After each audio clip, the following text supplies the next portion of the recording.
Coba kita lihat surat edaran yang dikeluarkan oleh Menteri Ketenagakerjaan Republik Indonesia tanggal 25 Januari 2021. Nah, di dalam konsiderannya, saya membacakan di sini, disebutkan bahwa berdasarkan informasi dari perwakilan Republik Indonesia di Korea, tentunya dari Kedutaan Besar Republik Indonesia yang dimaksud di sini, bahwa pekerja migran Indonesia yang bekerja di Korea dengan menggunakan visa E8 tidak memiliki jaminan perlindungan yang memadai, seperti tidak mendapat asuransi kesehatan dan asuransi pensiun, serta gaji yang diperoleh tidak sebanding dengan biaya yang harus dikeluarkan untuk bekerja di Korea Selatan. Nah, saya kira apa yang disampaikan oleh surat edaran ini, bahwa pemerintah Indonesia dalam hal ini Kementerian Tenaga Kerja tidak melihat bahwa jaminan perlindungan yang memadai untuk program seasonal worker ini. Nah, kenapa demikian? Sebagai contoh disebutkan tidak ada asuransi pensiun. Ya. Kemudian tidak ada asuransi kesehatan. Nah, Bapak Ibu, kalau kita melihat ketentuan yang ada di Korea, bahwa pekerja asing atau siapapun yang tinggal di Korea itu wajib untuk mendaftar di asuransi kesehatan nasional, ya, National Health Insurance. Nah, kalau kita melihat lebih dekat lagi, bahwa yang diwajibkan untuk warga asing yang tinggal di Korea itu, bagi mereka yang minimal kurang dari 6 bulan.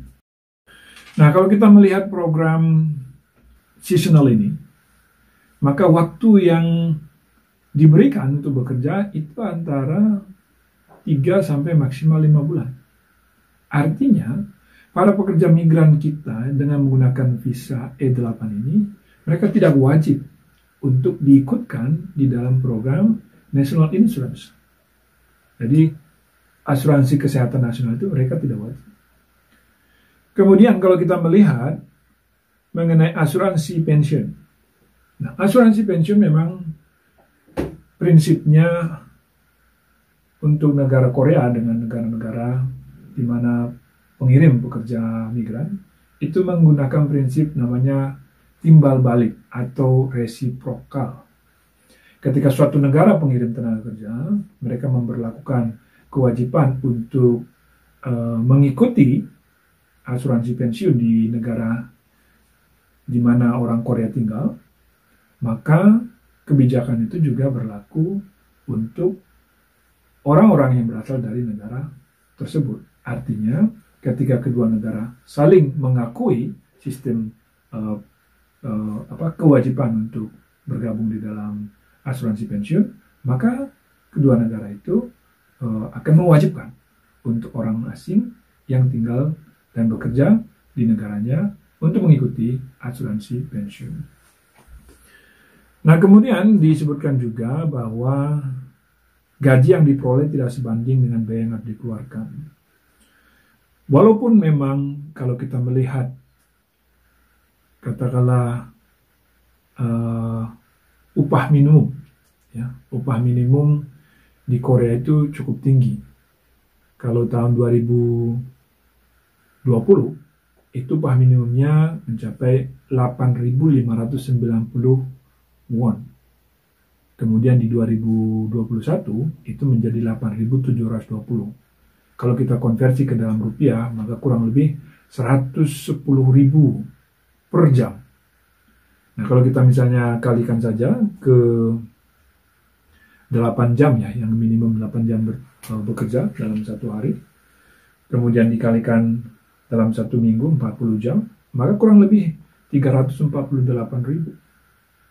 Dikalikan dengan rupiah yang sekarang, katakanlah 4 minggu saja pengalinya, maka kurang lebih 1.400.000 Korean won. Nah, kalau dikalikan maka kurang lebih 17 sampai 18 juta. Itu yang minimum aja. Maka dengan melihat angka itu sebenarnya sangat fantastis dan banyak orang tertarik pastinya. Tetapi dipertimbangkan kembali bahwa masa kerjanya itu tidak lebih dari 5 bulan. Sementara ada persiapan, ada proses yang harus dilakukan. Maka mungkin bagi sebagian orang tetap nilai sedemikian rupa itu sangat menarik. Tetapi bisa jadi kalau kita pertimbangkan waktu dan persiapan mungkin tidak menarik juga. Oleh karena itu, kalau saya melihat pemerintah dalam satu sisi melihat bahwa antara waktu, biaya yang dikeluarkan dengan pendapatan yang akan diperoleh selama bekerja dalam periode waktu yang sempit itu mungkin tidak seimbang. Nah, dalam konsideran kedua, kalau saya melihat lagi, di sini disebutkan bahwa ada potensi eksploitasi terhadap tenaga kerja yang menggunakan visa E8 karena intensitas volume atau pekerjaan yang tinggi tidak sebanding dengan jumlah tenaga kerja yang tersedia.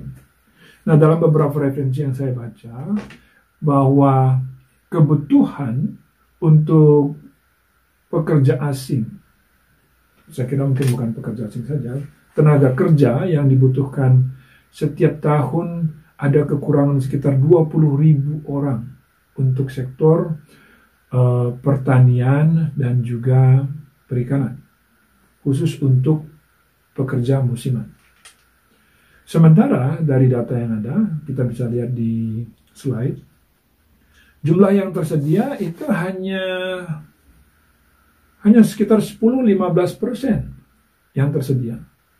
Nah, program ini dimulai di tahun 2015 dalam bentuk trial, kemudian dalam full scale-nya di 2017 melibatkan beberapa negara.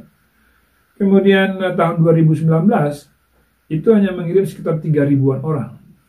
Padahal dari survei atau estimasi kementerian yang terkait diperkirakan ada sekitar 20.000 kebutuhan setiap tahunnya. Jadi bisa saja memang di dalam proses bekerja, ya, ini bisa terjadi overload.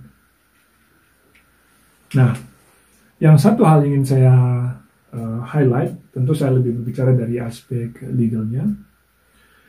Jelas program seasonal worker ini tidak termasuk di dalam perlindungan undang-undang ketenagakerjaan Korea.